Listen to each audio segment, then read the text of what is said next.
Hello guys and subscriber welcome back to my channel. आजको blog चाहिँ म मकवानपुर जिल्लाको अन्तर्गत बनाउन गइरहेछु र आज हामी चाहिँ मकवानपुर जिल्लामा रहेको घुम्ने ठाउँहरू चाहिँ हामीले चाहिँ एक्सप्लोर गर्नेछौँ। जस्तै कि मर्खु भिलेज भयो, अनि इन्द्र सरोवर ताल भयो, त्यसपछि सँगसँगै चितलाङ पनि जान्छौँ होला। फर्किँदाखेरि चाहिँ डामनबाट फर्किन्छ होला। अनि हामी चाहिँ मकवानपुर जिल्लाको चाहिँ केही ठाउँहरू चाहिँ हजुरहरूलाई चाहिँ देखाउने प्रयास गर्छौँ।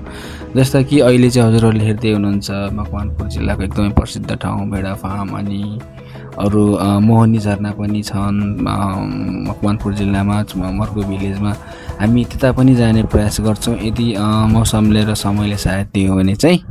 हामी आजको प्लान चाहिँ खास हाम्रो मर्खुसम्म मात्रै थियो, तर हामी चाहिँ मर्खुबाट चाहिँ अब यता चितलाङ भेडा फार्मतिर पनि आयौँ र हुँदाहुँदै हामी चाहिँ अब बिस्तारै चितलाङतिर जान्छौँ। चितलाङको चाहिँ हामी चाहिँ नासपति गार्डन र त्यहाँको चाहिँ भ्यूहरू चाहिँ हजुरहरूलाई देखाउनेछौँ थ्रु ड्रोन शट पनि।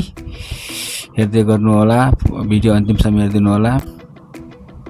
अहिले चाहिँ हजुरहरूलाई चाहिँ मैले चाहिँ ट्रेलर देखाउँदैछु।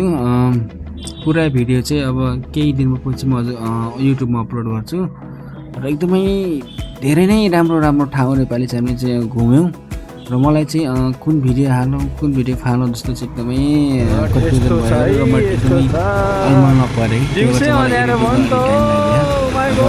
चाहिँ टिजर हो, हजुरलाई चाहिँ पर्खिनु होला। यो राम्रो भिडियोको लागि चाहिँ, फुल भिडियोको लागि चाहिँ।